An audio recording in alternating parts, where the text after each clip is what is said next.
তোমরা সবাই কেমন আছো? আশা করছি তোমরা সবাই খুব ভালো আছো আর সুস্থ আছো। রাইকুমারী দাস ডেইলি ব্লগে আমি রিনা শুরু করছি আজকে আর একটা নতুন ব্লগ। তো বন্ধুরা, আজকের ব্লগটা দেখো, সকাল থেকে শুরু করলাম। তো দেখতেই পাচ্ছ কি নিয়ে বসেছি। আজকে সকাল থেকে খুব খুশি আমরা, তোমাদের একটু পরে দেখাবো কি জন্য এত খুশি। আর ওই খুশির কারণেই এত মাছ নেওয়া। আর এত মাছ নেওয়া, দেখো কি কি মাছ নিয়েছি। 5-6 রকমের মাছ নিয়েছি। আর মাছ কুটতেও বসে পড়েছি 3 জন। তো পুরো ব্লগটা তোমরা দেখতে থাকো, আশা করি খুব ভালো লাগবে। সারাদিন কি করছি না করছি তোমাদের সাথে শেয়ার করব।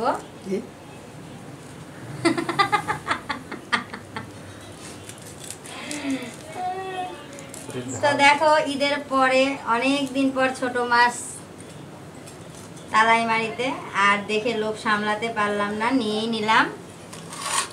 তো আব্বাজান ডিউটি থেকে চলে আসছে, তাক দিয়েও বসাই দিয়েছি মাছ করতে।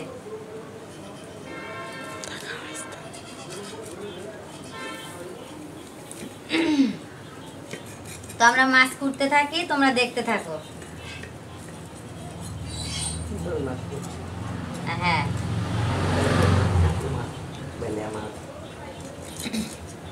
এখানে মাছ আছে 6 রকমের।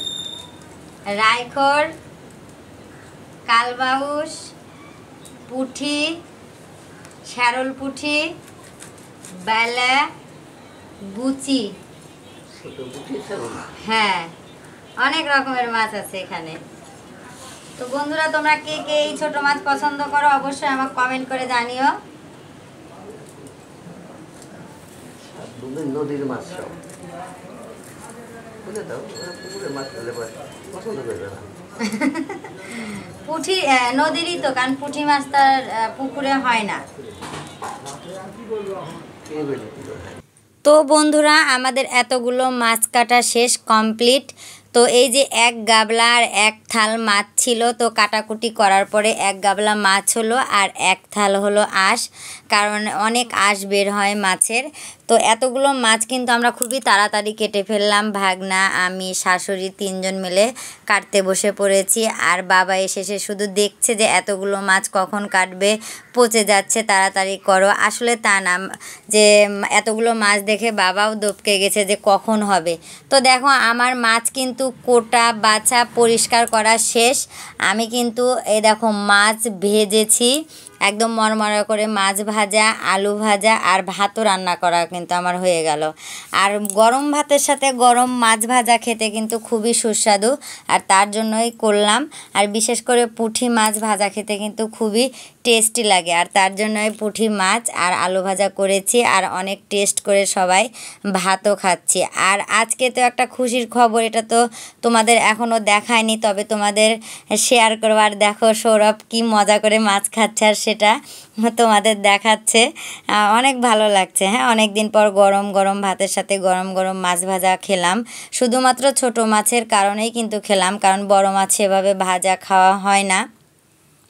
আর এদিকে রায়মণি মোবাইল দেখছে আর আমি এদিকে খাওয়াই দিচ্ছি। ওই তো কখনোই মোবাইল ছাড়া ভাত খায় না, শুধু বারে বারে মোবাইল দেখবে আর আমি বারে বারে ওকে খাওয়াই দিব। তো এইভাবেই কিন্তু আমাদের সকালের খাওয়া দাওয়া হয়ে গেল।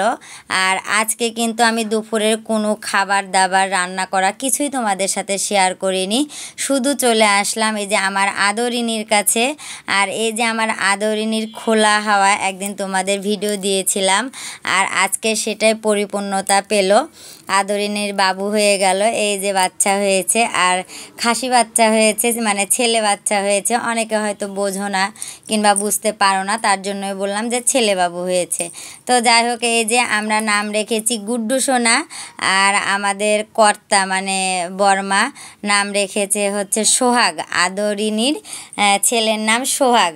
আর রায় দেখো অনেক শখ করে গলাতে ঘুনঘুনি মানে দিয়ে দিয়েছে, ওই যখন হাট হাঁটবে, দৌড়াবে, একটা শব্দ হবে, আমরা বাড়ির ভিতর থেকেই বুঝতে পারবো, কারণ ওরা তো থাকে গ্যারেজ ঘরে। তো অনেক কষ্টের পর অনেক আদর যত্নে করেই কিন্তু আমরা আদরিনীকে বড় করেছি, অনেক ভালোবেসে বড় করেছি। আমরা কিন্তু ওকে প্রচণ্ড পরিমাণে আদর স্নেহ দিয়েছি, তারপরে এটা পেলাম। তো যাই হোক, খুবই ভালো লাগলো আমাদের, সারাদিনটা ভালোই কাটলো। চলে আসলাম সরাসরি বিকালবেলা, দুপুরে খাওয়া দাওয়া করে সবাই ঘুমিয়েছিলাম। ঘুম থেকে উঠে রায়কে একটু ফ্রেশ করে দিলাম, আর তারপরে দেখো আমার বিছানাটা সুন্দর করে মানে গুছাচ্ছি আর কি। একটা বালিশে কভার নেই, সে কভারটা কালকে লাগাবো।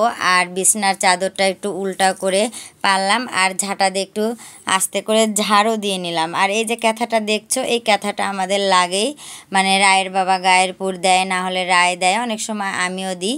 এই ক্যাথাটা সবসময় বিছানার মধ্যেই থাকে। তো এটাকে দেখো ভাঁজ করে এক সাইডে রেখে দিব, তারপরে এই বালিশগুলো এক জায়গাতে করে রাখবো। তো এদিকে টেনশানও হচ্ছে, বাচ্চাটা ওই ঘরে আছে, বারে বারে যে দেখতেও হচ্ছে, আর অনেক গরমও পড়েছে, অনেক বারে বারে ঘেমেও যাচ্ছি। তো দেখো বালিশগুলো ঠিকঠাক করে রাখছি এই পাশে, আর রায়ের যে পান্তাটা আছে সেটাও কিন্তু এক সাইডে রেখে দিব। তো আজকে তোমাদের সাথে দুপুরে রান্নাবান্না শেয়ার করিনি এই জন্যই, কারণ কাজের ফাঁকে ফাঁকে রান্না করেছি, তো বন্ধুরা সেগুলো তোমাদের সাথে শেয়ার করতে পারিনি, আমি তার জন্য খুবই দুঃখিত। তো দেখো সব কাপড় চোপড় তুলে আমার সোফার উপর রাখা হয়েছে, সেগুলো এখন একে একে যার যার কাপড় তার তার ঘরে রেখে দিতে হবে। এই যে এটা কর্তার কাপড় দেখতে পাচ্ছ, নিচেরটা আমার শাশুড়ির, এটা রায়ের বাবার লুঙ্গি, আর এটা আমার ওড়না ম্যাক্সি, এগুলো এখন যার যার ঘরে যেটা যেটা থাকবে একে একে ভাঁজ করে কিন্তু আমি সেগুলো রেখে দিব। এই যেটা আমার ওড়নার, এই ওড়নার কাজটা কিন্তু আমি নিজে হাতে করেছি, আর এই ওড়নার কালারটাও আমার ভালো লাগে, আর কাজটাও খুবই ভালো লাগে। অনেকে দেখেও বলে যে রায়ের আম্মু কে করেছে, তখন আমি বলি যে আমিই করেছি।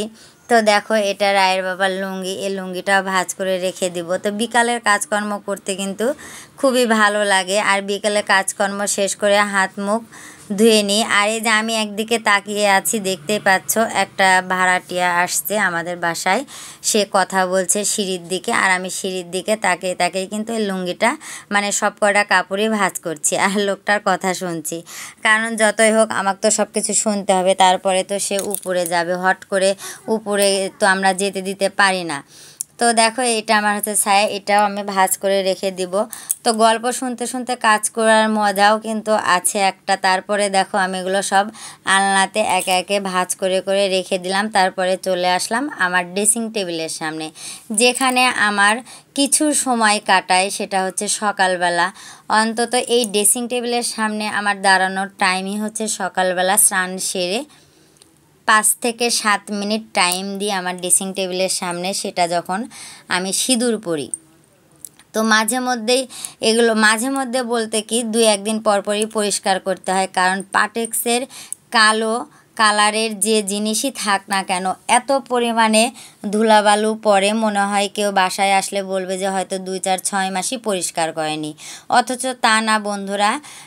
একদিন পরিষ্কার করে পরের দিন তুমি দেখবা যে ওরকম সাদা ধুলা পড়ে আছে।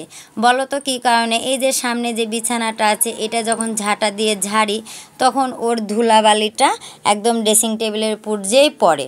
আর আমি অনেক চেষ্টাও করি